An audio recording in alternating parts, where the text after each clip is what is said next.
Halo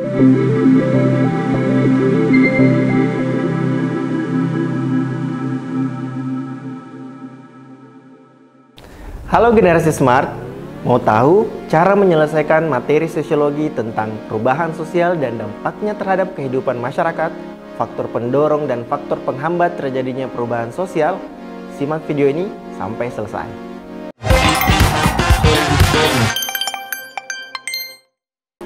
Soal nomor 1. Perubahan sosial dipengaruhi oleh faktor pendorong dan penghambat. Faktor pendorong untuk mempercepat perubahan sosial adalah optionnya A. Mengikuti mode pakaian terbaru, B. Menerima teknologi modern, C. Menganggap kebudayaannya paling unggul, D. Membatasi penggunaan telepon genggam, E. Mengubah kebiasaan-kebiasaan konsumtif.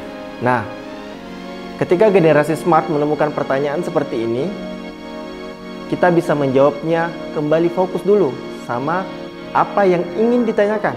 Nah, yang ingin ditanyakan di sini adalah faktor pendorong untuk mempercepat perubahan sosial. Nah, kita lihat lagi nih di optionnya. Option pertama kan mengikuti mode pakaian terbaru.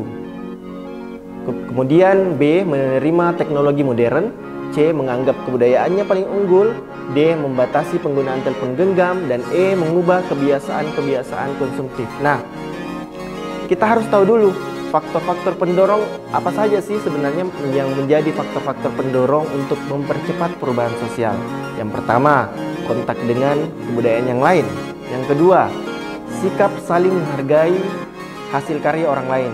Yang ketiga, sistem pendidikan yang maju. Yang keempat, toleransi. Yang kelima, sistem terbuka terhadap lapisan-lapisan masyarakat. Yang keenam, penduduk yang heterogen atau bervariasi. Kemudian yang ketujuh, ketidakpuasan masyarakat terhadap bidang-bidang kehidupan tertentu. Dan yang terakhir adalah adanya orientasi ke masa depan.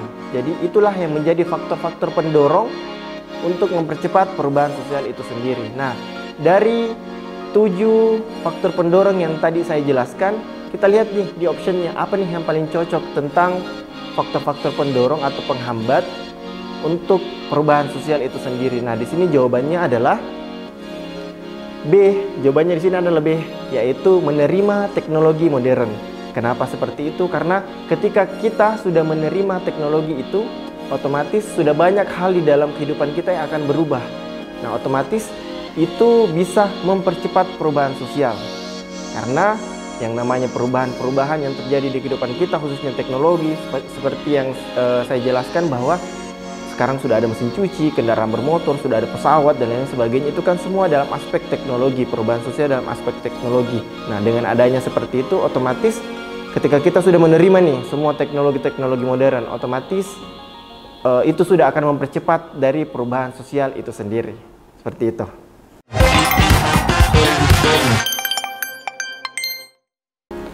Baik, untuk soal nomor 2. Soal nomor 2 di sini adalah dalam masyarakat terasing masih ada tradisi hidup tanpa listrik dan tidak menggunakan kendaraan bermotor seperti alat transportasi. Hal ini menunjukkan bahwa kebudayaan dalam masyarakat tersebut berperan sebagai, nah optionnya A. Penjaga kontrol sosial, B. Pelestari ketidaksamaan sosial, C. Pengatur stabilitas sosial, D. Pengubah struktur sosial, dan E. Penghambat perubahan sosial. Nah, di sini ketika generasi smart menemukan pertanyaan seperti ini, kita kembali lagi nih harus fokus sama apa yang ingin dicari dari pertanyaannya, yaitu yang menunjukkan bahwa kebudayaan dalam masyarakat tersebut berperan sebagai. Jadi ketika di masyarakat itu ada yang terasing sampai hidupnya itu belum ada listrik. Nah, itu yang menjadi faktor penghambat dari perubahan sosial. Kita ingat-ingat lagi tentang materi perubahan sosial tentang faktor penghambat, karena tadi kita sudah bahas tentang faktor pendorong. Jadi di sini kita bahas lagi ada 8 faktor penghambat dari perubahan sosial itu sendiri. Yang pertama, kurangnya hubungan dengan masyarakat lain. Yang kedua, perkembangan ilmu pengetahuan yang lambat. Yang ketiga, sikap masyarakat yang tradisional. Yang keempat, adanya kepentingan-kepentingan yang tertanam kuat. Yang kelima, adanya rasa takut akan terjadinya kegoyahan pada integritas sosial atau integritas budaya. Yang keenam, adanya prasangka-prasangka terhadap hal baru. Jadi sifatnya itu tertutup, karena setiap ada hal baru yang mau masuk, pasti kita sudah berprasangka buruk. Jadi sulit untuk menerima hal-hal baru. Dan yang terakhir adalah adanya nilai bahwa hidup pada hakikatnya buruk dan tidak mungkin bisa diperbaiki. Jadi pemahaman-pemahaman seperti itu yang lahir. Baik, generasi smart, untuk soal seperti ini, jadi jawabannya itu adalah E. Kenapa harus E? Karena faktor-faktor seperti sudah tidak ada listrik, sudah tidak ingin adanya perubahan-perubahan di masyarakat itu, otomatis itu bisa mengganggu dari perubahan sosial, menghambat perubahan sosial. Jadi jawabannya di sini adalah E, penghambat perubahan sosial. Seperti itu.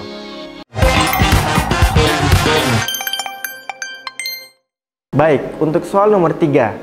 Ketika generasi smart menemukan pertanyaan seperti ini, jangan terlalu fokus sama kebanyakan dari pembahasan-pembahasan soal ini, tapi kita lihat dulu apa yang diinginkan dari pertanyaan seperti ini. Nah, apa yang diinginkan adalah faktor penghambat perubahan sosial. Jadi kita fokus di situ nih, generasi smart harus fokus di situ, faktor penghambat perubahan sosial. Nah, di sini ada 4 option. Yang pertama itu adalah pengetahuan mendorong manusia untuk mencari penemuan baru untuk aktivitasnya. Nah, yang kedua, antar masyarakat. Yang satu dengan masyarakat yang lain tidak saling melakukan interaksi. Nah, yang ketiga, adanya keyakinan bahwa masuknya budaya baru mengancam integrasi sosial. Dan yang keempat, adanya orientasi ke masa depan akan mendorong manusia untuk berpikir lebih maju. Nah, di sini kita diminta untuk mencari faktor penghambat dari perubahan sosial dari 4 argumen ini. Nah, untuk mencari itu kita telah dulu satu persatu. Yang pertama, kita cari faktor penghambatnya ya. Yang pertama, pengetahuan mendorong manusia untuk mencari penemuan baru untuk aktivitasnya. Nah, jadi kalau mencari pengetahuan baru otomatis ini tidak menghambat, ini malah mendorong.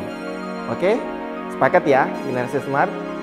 Baik, yang kedua, antara masyarakat yang satu dengan masyarakat yang lain tidak saling melakukan interaksi. Nah, seperti saya jelaskan tadi tentang beberapa faktor penghambat perubahan sosial, kurangnya interaksi itu menghambat. Jadi otomatis pilihan kedua ini termasuk ya untuk menghambat perubahan sosial. Nah, untuk pilihan yang ketiga, adanya keyakinan bahwa masuknya budaya baru mengancam integrasi sosial.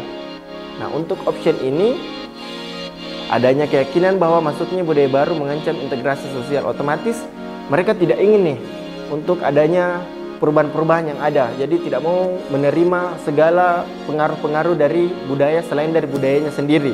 Nah, ini otomatis generasi smart harus berpikir, oh ini berarti menghambat juga. Nah, untuk option ketiga berarti sudah benar. Dan option terakhir adalah adanya orientasi ke masa depan akan mendorong manusia untuk berpikir lebih maju. Otomatis yang namanya masa depan, berpikir ke masa depan, otomatis itu bisa mendorong dari perubahan sosial. Jadi bukan itu jawabannya. Jadi dari option di sini ada option 1 dan 2, ada option 1 dan 3, 1 dan 4, 2 dan 3, dan 2 dan 4. Di sini jawabannya adalah D. Seperti dijelaskan tadi, yaitu option 2 dan 3. Seperti itu.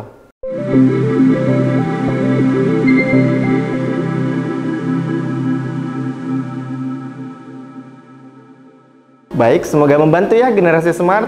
Sampai ketemu pada pembahasan soal selanjutnya. Salam Smart School, generasi smart, berkarakter, cerdas. Bye-bye.